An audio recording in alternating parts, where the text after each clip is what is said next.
been another interesting week in video games. The PlayStation Showcase happened, showed off a lot of new games, and China have been cracking down on video games. So let's get into it.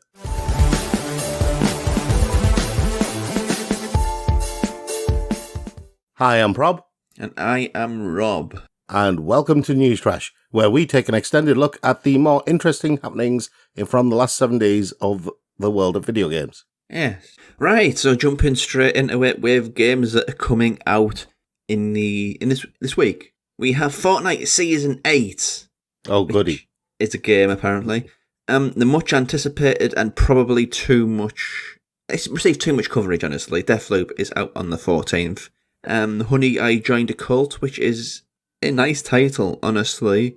Running through some other releases, we've got Timberborn on the 15th, Skatebird on the 16th, Origami 2 on the 17th, and that's about it, really. Tales of Iron on everything, which we highlighted in our Trailer Trash episode, which is basically the mice in feudal-era Europe against frogs. And Eastward on the 16th as well. I forgot that one. I've been looking forward to Eastward a great deal. But honestly, when you're looking at a title which could be the focused one, it has to kind of be Deathloop, really, doesn't it? Yeah. Stylistically looks glorious. It's one of these styles, isn't it? When I say you've got 24 hours to defeat 8 people on this island, I'm curious about how well that can go, because as a roguelite, which it is, there's many different styles of presentation which that can go. And I'm just picturing all the wrong ways it can go. So as anticipated as I am for Deathloop, this is one of the rare occasions where I'm actually going to wait for the review so I get a kind of a gauge of what it is. Because aesthetically, it's great. Arcane, proven great. But it's just the style, which it's leaving me a little bit unsure. Yeah, I get what you mean. I'll be honest, you threw me for a curve when you said Deathloop. Because I honestly believed you were going to go with Timberborn. A post-human city builder with beavers. I thought that was your jam. Rob, you can have 2 types of jam. Sandwich with 2 fillings. You know, one filling is beaver apocalypse and the other filling is 1960s exploitation grindhouse. The two of them may taste more similar than you thought. Maybe, maybe not. We'll see. But anyway, moving on. Moving on. We got some updates on old stories for you. The trillionaire on billionaire action that has basically swept the internet and had teenagers all around the world panting with anticipation. You know, the Apple versus Epic trial. Yeah, I mean, let's be honest, it's not Epic aren't standing up for the little man, so let's get rid of that narrative right away. That's why I said trillionaire on billionaire action. Right, so the final ruling has come out in California with Judge Gonzalez-Rogers deciding that Apple was free to control the payment system of its own platform. Now, a lot of the press are calling this a win for Epic, but some of the press are calling this a win for Apple, because it's basically a split decision. And the thing is, Epic are guaranteed to appeal the decision. Epic have come forward and said this wasn't their intent. They basically were challenging Apple's walled garden approach more than anything else. In response to one of the outcomes of the trial law, kind of in response to that, I should say, because one of the outcomes was that Apple couldn't stop developers putting in a button that allowed people to access a third-party payment system through the app, so they could pay for things through the app itself, through the game, or whatever it is, through a third-party payment system. They couldn't stop that, right? Because that was counter to California law. However, in South Korea, when Epic went to reapply for their developer account status to be reintroduced, because South Korea passed a law saying you can't have walled gardens anymore, Apple turned around and said, no, you can't have that. We're not going to let you have your developer status back. So really nothing's changed? Really nothing has changed in this status quo. It's basically the same with a few minor differences. Yeah. That you could only really pick out on one of those. You know those games where you have to find the hidden object? That's basically all it's turned into now. So really, all this court case and all of the mudslinging and the resolution of it is great as good. Oh, yeah. That's the only outcome of it all. That I think is one of the best quotes from this entire thing. Apple basically saying, success is not illegal.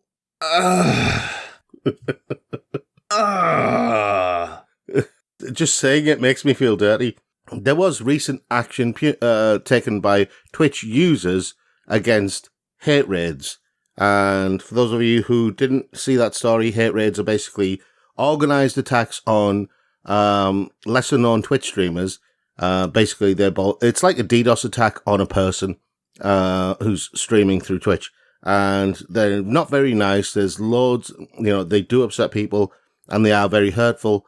They use a lot of really not nice language. Twitch has noticed this action and has taken something of a stand. They have filed complaints and are suing 2 anonymous users who we believe are organizers of these hate raids. There probably are other lawsuits in the pipeline at the moment, but we only know of 2 so far. So it's nice to see that somebody's actually taken legal action against these people. Yes. Because contrary to what a lot of people believe, you can be prosecuted for what you say online. Laws have been passed in quite a few countries about that. Honestly, anonymity is the worst thing that the internet ever did. Yeah. Moving on to China. Now, we did comment on China limiting kids playing online games to an hour a day, Friday, Saturday, Sunday, with not really being allowed for the rest of the week during school week, stuff like that. Well, that actually, building on that story, China have been cracking down on video games. The Chinese regulators have basically decided to slow their approval of new online games as they try to beat gaming addiction. And this is in a country with 500 million people who play video games. 500 million people. Yeah. I'm not going to politicize this too much, but I'm just going to say this one comment. It's an awful lot around the world of the political elite versus the young. Yeah. And in this case, they've slowed their approval of new online games in the country, which basically has dealt a new blow against video companies. Industry giants like Tencent and NetEase and companies like that have taken a big hit to their share price, even bigger than people think, because we'll get onto that. Now, this whole strategy has emerged after a meeting on last Wednesday, which was called by the regulators. Sorry, not last Wednesday, the Wednesday before, which was called by regulators, and it was led by the publicity department of the Chinese Communist Party. So, yeah, we know that's happening. But also, in addition to that, China, the Chinese government, has told companies like Tencent and NetEase and various other major industry gaming giants in China that they need to basically end their solitary focus on profit. And because of that, shares in those companies have taken a further tumble. It's a crazy thing, but these companies are basically towing the line because they know what happens if they don't. Yeah. It's a crazy situation over in China, and it's one that we will watch because it will ultimately have repercussions for the wider video game market. At the end of the day, this is the difference between letting the video game industry in China soar and clipping its wings.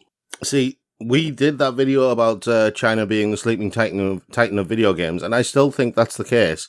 But I think what the Chinese government have realized now is just the sheer power of video games. And there are agencies, let's put it this way, there are agencies in China that control movies and TV and stuff like that, that control what the output is and what people can watch on those channels, what those channels can produce. I don't think that's been the case with video games, but now it's going to be. We did mention with Lost Judgment that the veteran creator of Yakuza, Toshihiro Nagoshi, was leaving Sega to go work at NetEase. Now, a couple of the old guard from Yakuza have decided to return to Sega. Maybe there's something in there, we're not sure. But the artist for Jet Set Radio, Ryuta Ueda, who also worked on the original Yakuza back at the company, he has returned to Sega from Yahoo. So he's like the second person that we know of who worked on the original Yakuza franchises going back to Sega after Nagoshi's left. Now, we're not sure if there's anything in that, but we will watch this because it's unusual.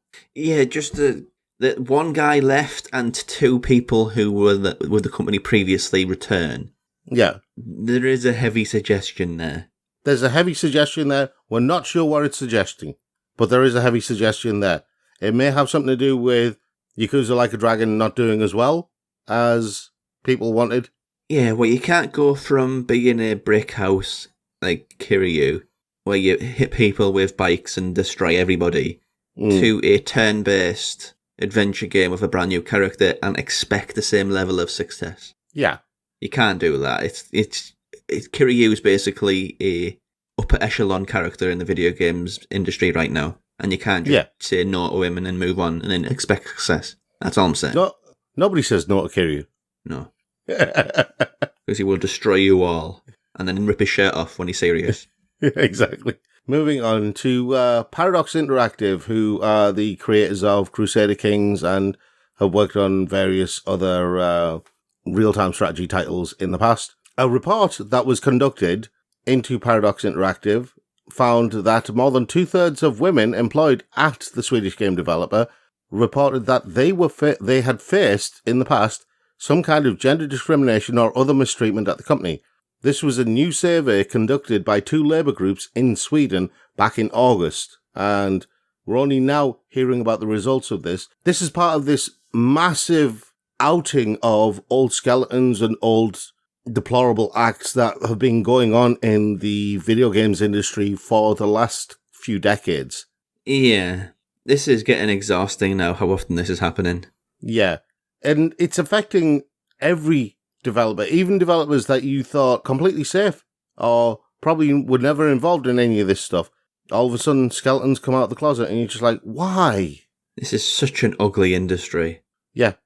Honestly, it does hurt my appreciation and my love of this industry when stuff like this keeps on happening. I agree with you. It's depressing, but there are signs of changes and there are people making changes. And the fact that this comes out, it's better that it comes out and comes out this way than it festers like a cancer. Mm-hmm. Moving on to, I don't know how to do this because there's finding out old stuff that happened over the last few decades, and then there's going on to Twitter and really putting your foot in it.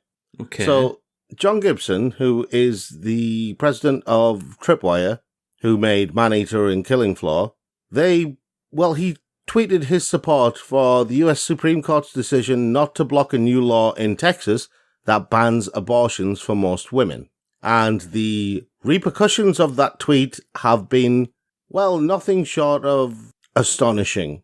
Yeah, the thing here, just to keep it brief, is I don't think that a lot of the people who are up in charge are really prepared for success.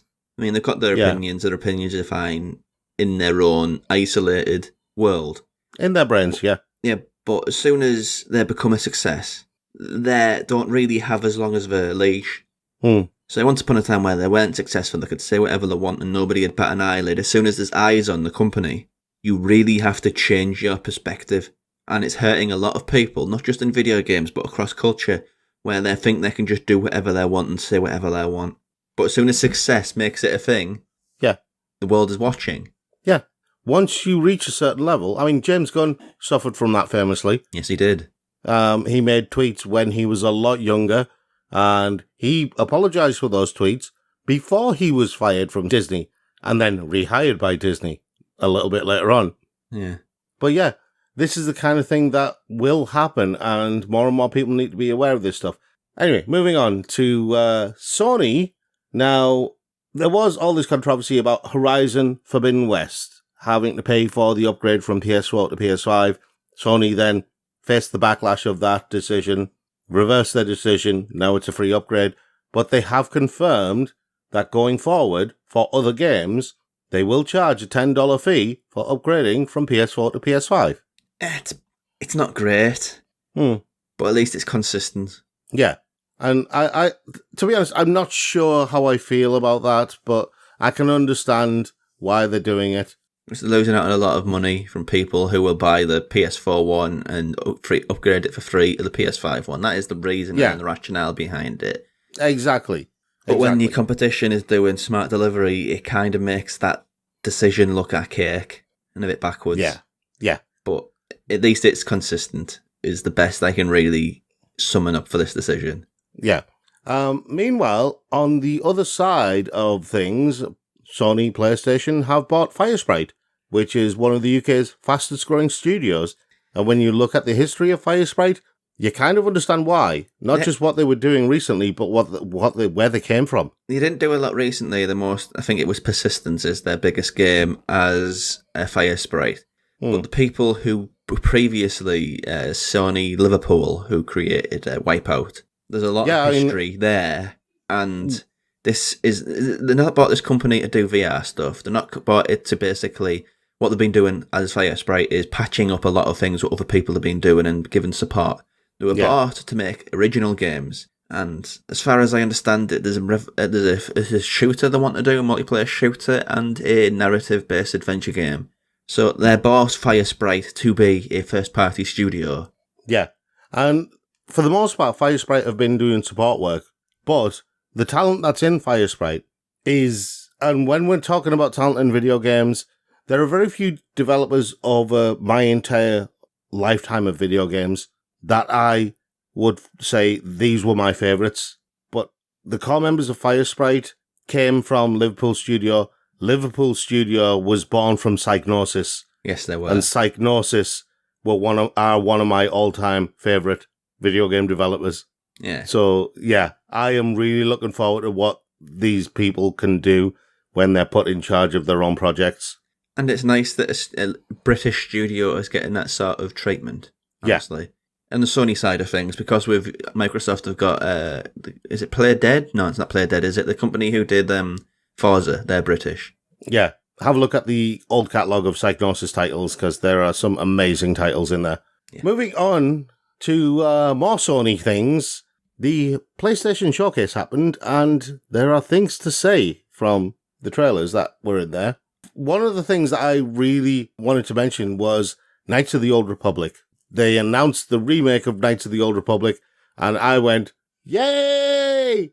And I went, hang on, because they did the Old Republic as an MMO. Are they going to, what is this? Is this a straight up remake? And then I found out it is a straight up remake. They're going to keep the core storyline, and they're just going to basically make it fancy for the new age, but keep everything the same.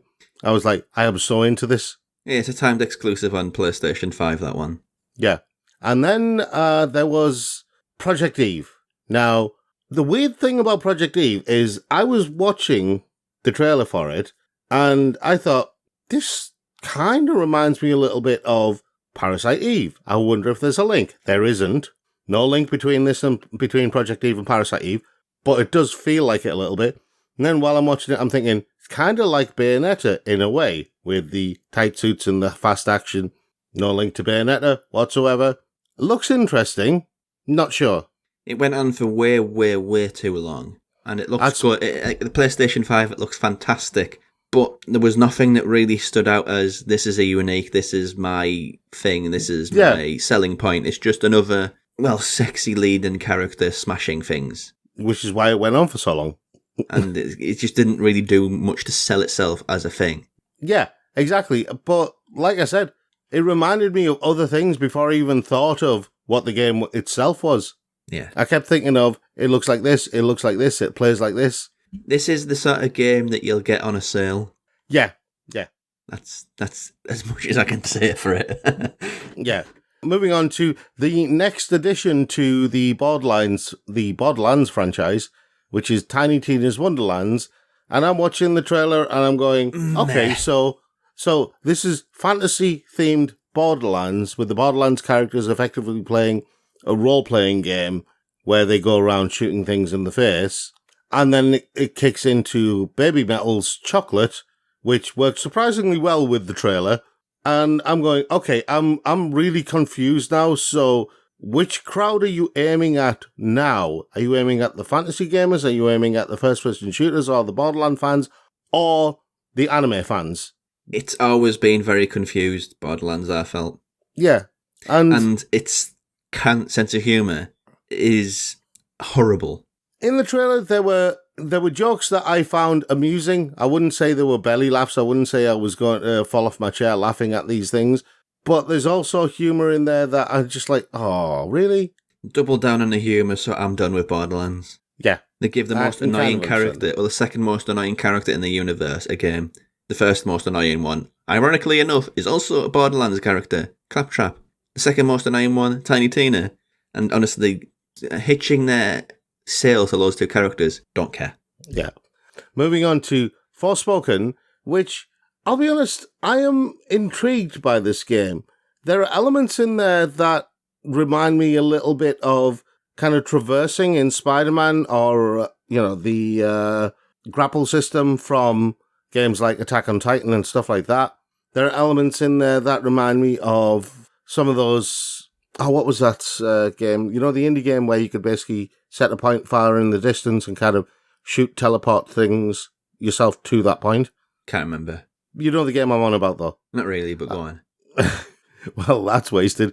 But yeah, I'm intrigued by this. A desolate land, you are the savior, yada, yada, yada. We know that kind of tried and tested formula. It looks good, and I would say I'm more interested in that as a game than Project Eve. Moving on to another remaster that got announced, which was Alan Wake, which we've had rumours about this one for a while. Yeah, looking forward to this. I never played it. It looks like a old-fashioned Silent Hill sort of survival horror, which I adore.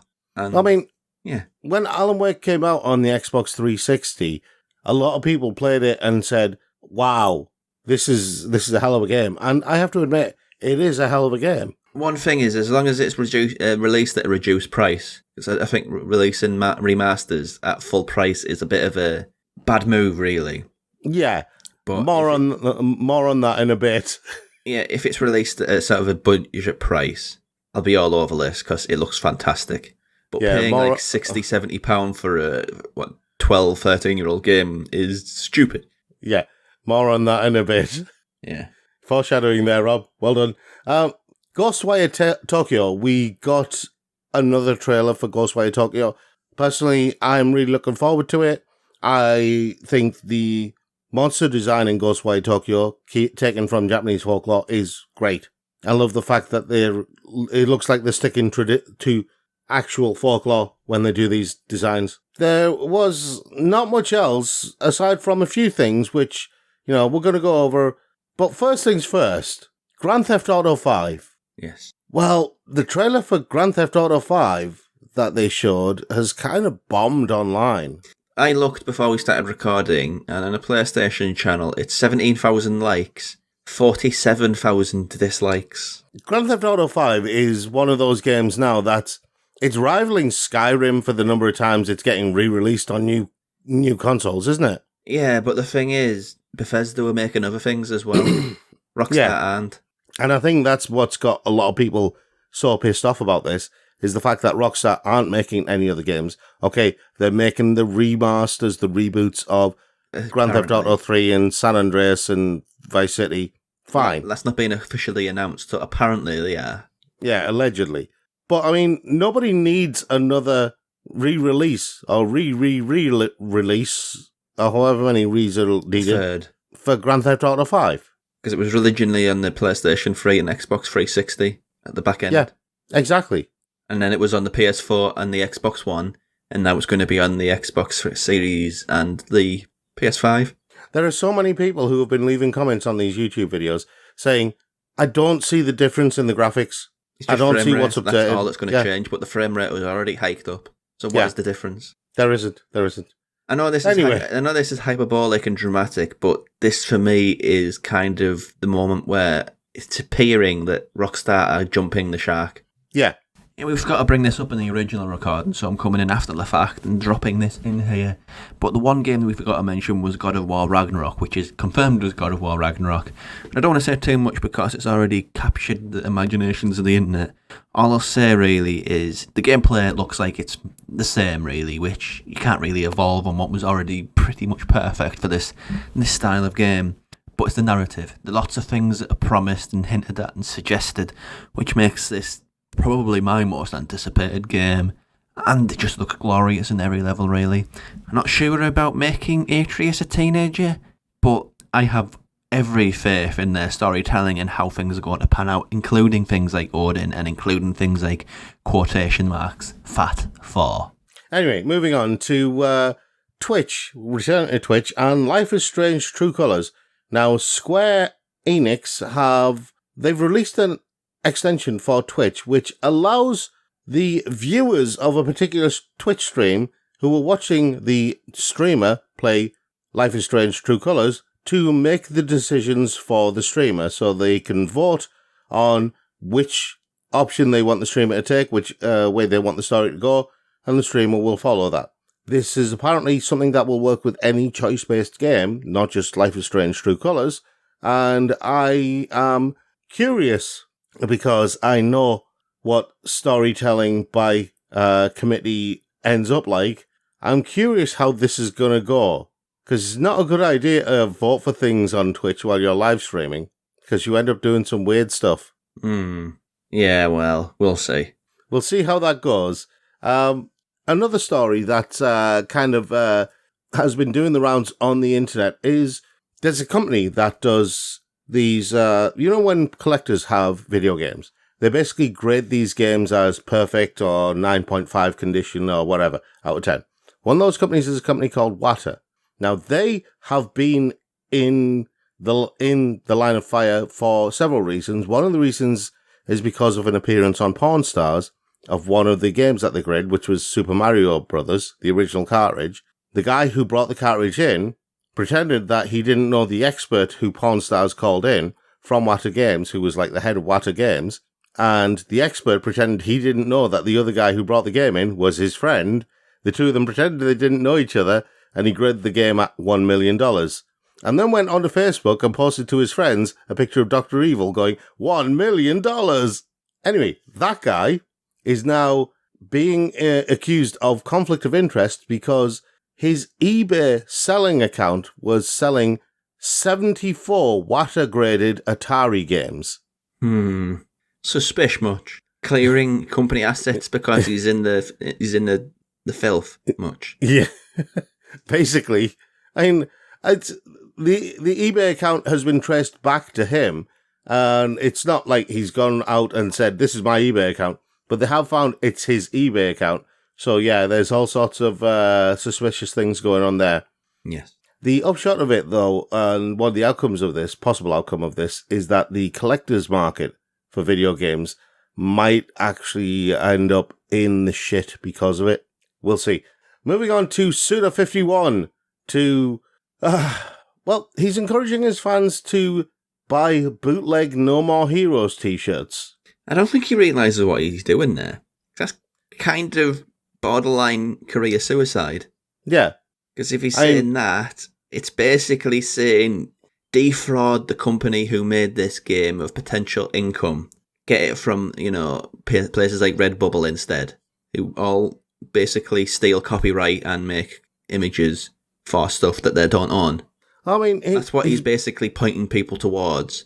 Grasshopper aren't making any merchandise for No More Heroes, so I can kind of understand why he's saying that, but it's also cutting off a revenue stream for his company, which his investors will look at this and go, hang on, what are you doing, mate? Why don't you just make your own? You own the company, make the bloody merch, you idiot. Yeah. What the hell are you talking about? There's a fine line between being an idiot and being a renegade. Yes. And it's in that line which Suda51 has always lived. Yes, absolutely. Okay, spinning on from there. Now, a lot of modern gamers probably aren't familiar with many PlayStation 1 classics. They'll be familiar with the mainstream ones, Final Fantasy VII and Ridge Racer and stuff like that. But there are many, many lesser-known classics from the PlayStation era. And one of them was Little Big Adventure. It was a delight when it came out, and it was, developed by Adeline Software. It was a brilliant game. Now, there is a reboot of that coming out, but it's going to be on tablet and mobile. It's going to be rebooted completely, so they're doing like a ground-up rebuild of it, and it's still got the original creators involved. So Frederic Reynal and Didier Chanfray are actually going to be involved in this. The story is about the young hero Twinsen, who's on the run from evil dictator Dr. Funfrock. And yeah, it's a puzzle platform adventure game, that kind of thing. It was such an enjoyable game to play. And a lot of people during that time thought there was a game that came out kind of around the same time called 40 Winks, and a lot of people thought 40 Winks was the sequel to Little Big Planet, which it isn't. So just throwing that out Little there, Big Planet. clarifying that. Sorry, Little Big Adventure, Yeah. not Little Big Planet. I thought you might do that slip up eventually. Yeah, it was going to happen. Yeah. I am curious, though. It does make me think, because Square Enix have done their Final Fantasy Pixel Remaster, which is the first 6 Final Fantasy games on mobile devices. Now, this Little Big Adventure is being rebooted for mobile devices. I'm curious, how many other PlayStation 1 classics are going to come on mobile devices? Well, not just PlayStation 1 classics. It's kind of a side story is Sean Layden's complaining that all first-party AAA games are going to cost $200 million. And PlayStation are hiring for a mobile wing. Yeah.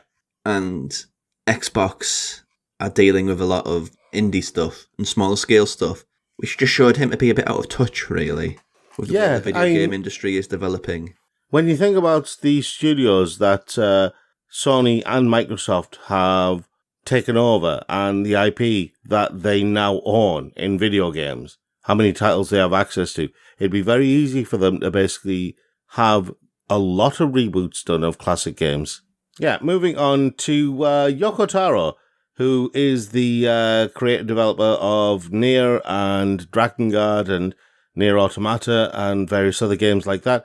He has released a teaser for a new card-based fantasy game called Voice of Cards, The Isle Dragon Roars, which doesn't really show anything about the game itself except having, various text go across the screen and various things like that. He has said this new title will spark players' imagination and open their minds to a different way of storytelling as the narrative unfolds, and has said it's an enchanting story completely depicted by cards, but he's also said that it is in no way attached to Drakengard and Nier, has no connection to the Drakengard and Nier universe, world, whatever you want to call it, but that still hasn't stopped the internet basically making the awful jokes and calling the new game Drakengard, or saying it's tarot cards and stuff like that. The awful jokes have been populating Twitter. Yes, I am curious about his new game because he's a bit like Suda51 in that he doesn't look at games in the way that other people do. Yeah, I think he's more towards the Renegade, like half of that Idiot and Renegade line. Yeah, and I am curious. I mean, he's gone from things like Nier Automata and Nier Replicant to a card battler, effectively, or a card-based story game. Honestly. Yeah, so I am curious. I reckon that the game will be something interesting, and it will probably be more interesting than many of the other card-based games out there. Moving on to our final story before we get into our trailer trash. And this one, I am not sure how to process this one. UK school pupils will soon be taught how to run their own Mario Kart tournaments. Now, this is apparently part of the Digital Schoolhouse's careers experience, and it has been mapped onto the national curriculum for the UK. Yeah, this is supposed to be a careers experience for pupils aged 8 to 11, which teaches them how to organise and run their own event. This is really stupid. My first thought when I saw this is, you want to stop kids being exposed to things like gambling and stuff like that, and now you're teaching them to organise their own underground events where they can probably gamble on. Well, not necessarily underground, Rob, but let's be honest. They're not going to be exchanging in Haribo or something, are they? No, they're going to start off, betting football stickers, and then it'll be Haribo, then it'll be the lunches, and then it'll be money. It'll scale up like that. I think this is all in your head, Rob. You watch, it'll happen. This narrative is all in your head. And this is the UK we're talking about. Yeah, it's all in your head. There's going to be underground Mario Kart tournaments, for teenagers. It's going to be like, underground boxing, underground fighting. No, it's not. Not even close. Swing and a miss, Rob. It's really stupid, this, though, honestly, as far as skills to give kids. Because it kind of suggests that every single straight is going to have, like, a Mario Kart tournament. Because it's just stupid. Why do you need to teach people to have a specific tournament on a specific game? Why is that a skill? Why is that deemed necessary for kids to learn? There's no logic to this. It's beyond stupid. It's illogical. How many job advertisements are there out there for events organizer? It's not going to have like a subcategory. It must have history of organising Mario Kart contests. That's niche. It's super niche. It's ridiculous to teach kids it. Instead of teaching kids, say, how to cook or, how to manage their finances or anything like that, you want to teach them how to organise a Mario Kart event. And on that, let's move on. Final part of the show, trailer trash. Yes.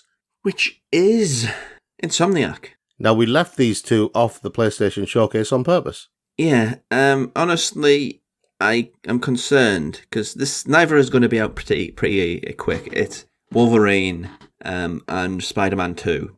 Yeah. Which has Tony Todd as Venom, which is inspired casting. Candyman as Venom. But they've just basically released 2 games within like a year. Ratchet & Clank and Miles Morales. I know they're doing it again.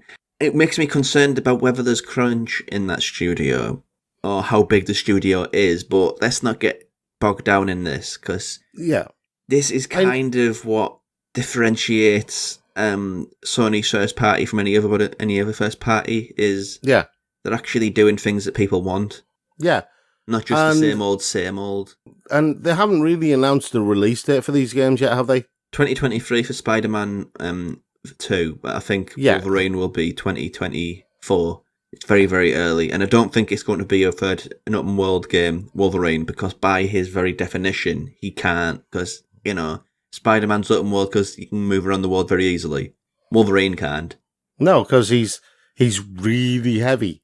I mean, really, really heavy. Yeah, so it's going to have to probably lend more from the Ratchet and Clank formula. Possibly, maybe not. I mean, let's put it this way, right? They have Wolverine moving around and they show him as being agile and stuff like that in the comics. You're like, but his skeleton is is covered in adamantium, which is really heavy. And you're like, comics aren't real, Rob. Yeah, I know. I'm just saying that with it being a video game, I would expect Wolverine to move a bit like the Hulk. He'd build up a head of steam and just basically barrel through walls with his adamantium claws. It's a bit Juggernaut-like, isn't it? It is a bit Juggernaut-like. Yeah, only one person. Stop gimmick infringing people, Rob. But both look great. Looking forward to what they both do and what they both are. I mean, I like the fact that the trailer for Wolverine is basically a lot of people who've had the crap kicked out of them in a pokey little bar. And there's just, Logan with the cowboy hat and the flannel shirt at the bar with the bloody knuckles. Very on brand. Yeah, very, very on brand with Wolverine. Yeah. And Spider-Man. I mean, Miles Morales and Peter Parker actually, tag teaming bad guys. Yes. And Venom. Before you get that reveal at the end. And I thought that was really nice, the way they did that. Okay, so that's all we have time for this week. And thank you very much for following us all the way to the end. If you've got anything to add with any of our stories, please do comment below. Also, don't forget to subscribe. Subscribe and click that notification bell. Over on Patreon, there's nothing new as far as audio content, but every weekend we'll have 2 new Doctor Who articles from our resident Doctor Who head, Graham. It was also, funny enough, our resident Twin Peaks head. So he gets about a bit on the franchises. Some of the people on screen are Patreons, and if you want to be a Patreon, your name will join them. So thank you very much to all of those awesome people. But until next time with more news and more trash, thanks for listening.